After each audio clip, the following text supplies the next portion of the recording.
want to read this page.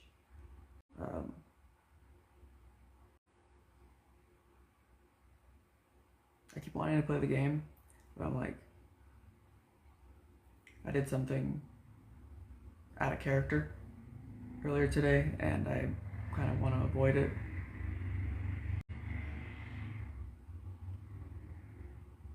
And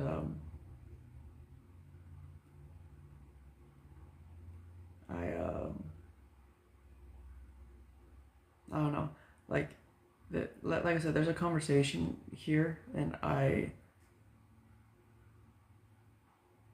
don't know if I have the capability or the wherewithal or what have you to be able to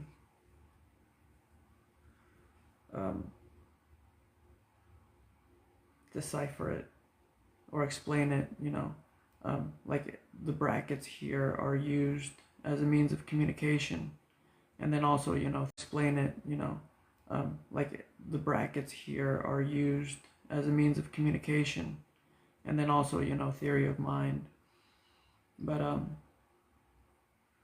I just like I said, I like I, I I really enjoy hearing my voice. So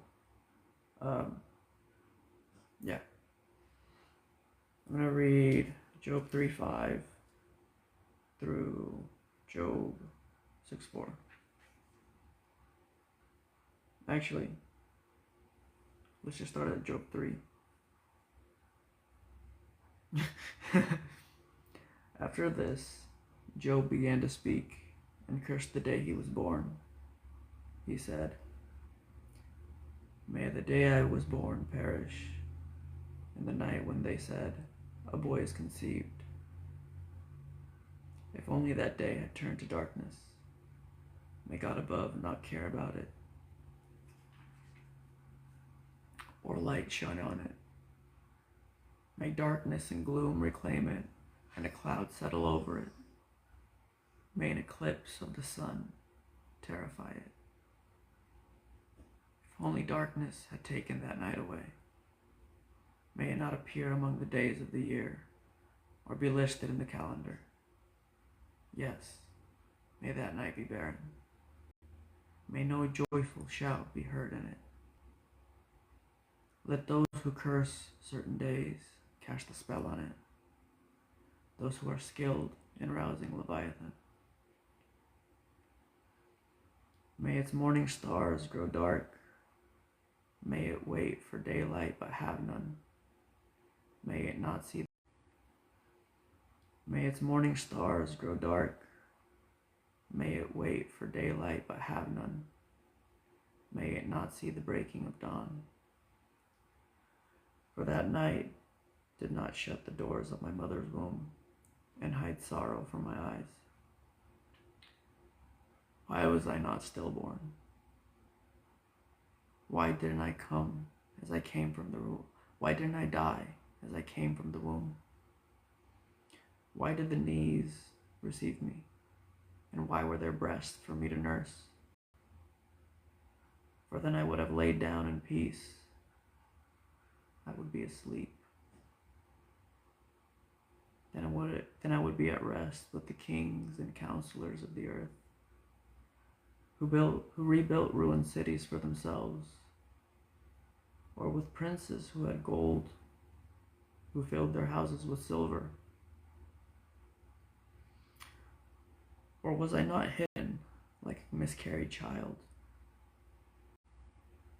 Or at ease, they do not hear the voice of their oppressor. Both the small and the great are there, and the slave is set free from his master. There is in brackets, by the way. Why is light given to one burdened with grief, and life to those whose existence is bitter, who wait for death, but it does not come, and search for it more than for hidden treasure, who are filled with much joy and are glad when they reach the grave? Why is life given to a man whose purpose is hidden, whom God has hedged in.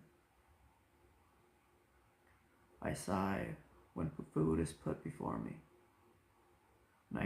and my groans pour out like water, for the thing I feared has overtaken me, and what I dreaded has happened to me. I cannot relax or be still. I have no rest, for trouble comes. Eliphaz speaks. Then Eliphaz the Temanite replied, should anyone try to speak with you when you are exhausted? Yet who can keep from speaking? Look, you have instructed many and have strengthened weak hands. Your words have steadied the one who was stumbling and braced the knees that were buckling. And now that this has happened to you, you have become exhausted.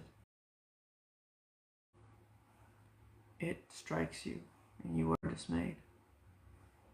Isn't your piety your confidence, and the integrity of your life your hope? Consider, who has perished when he was innocent? Where have the honest been destroyed? In my experience, those who plow injustice and those who sow trouble will blast from God and come to an end by the breath of his nostrils. The lion may roar and the fierce lion growl, but the fangs of young lions are broken. The strong lion dies if it catches no prey, and the cubs of the lions are scattered. A word was brought to me in secret and made all my bones shake. A wind passed by me, and I shuddered with fear.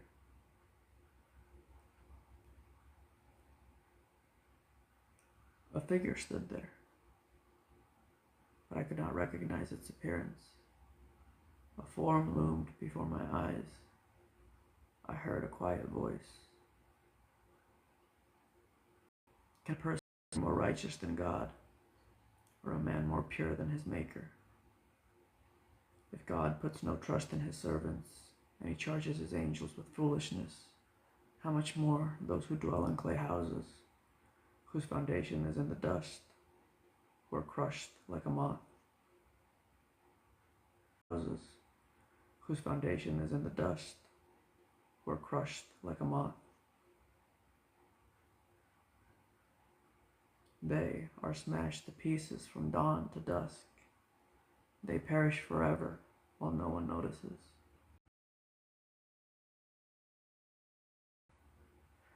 Aren't their tent cords not pulled up? They die without wisdom. Call out if you please. Will anyone answer you? Which of the holy ones will you turn to? For anger kills a fool, and jealousy slays the gullible. I have seen a fool taking root, but I immediately pronounce the curse on his home. His children are far from safety. They are crushed at the city gate, with no one to defend them. The hungry pant for his children's wealth, for distress does not grow out of the soil, and trouble does not sprout from the ground. But mankind is born for trouble, as surely as sparks fly upward. However, if I were you, I would appeal to God. He frustrates the scheme of the crafty, so that they achieve no success. He traps the wise in their craftiness, so that the plans of the deceptive are quickly brought to an end.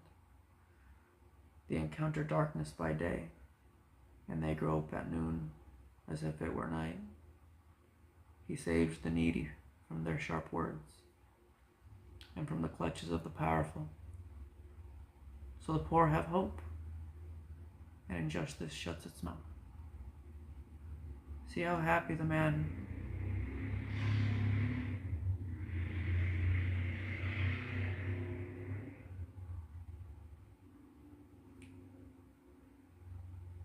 See how happy the man is God corrects. So do not reject the discipline of the Almighty. For he crushes, but he also binds up. He strikes, but his hands also heal. He will rescue you from 6 calamities. No harm will touch you in 7. In famine, he will redeem you from death, and in battle from the power of the sword. You will be safe from slander, and not fear destruction when it comes. You will laugh at destruction and hunger, and not fear the animals of the earth, for you will have a covenant with the stones of the field, and the wild animals will be at peace with you. You will know that your tent is secure, and nothing will be missing when you inspect your home. You also know that your offspring will be many, and your descendants like the grass of the earth, and nothing will be missing when you inspect your home. You also know that your offspring will be many, and your descendants like the grass of the earth. You will approach the grave in full vigor, as a stack of sheaves is gathered in its season. I have investigated this, and it is true. Hear it and understand it for yourself.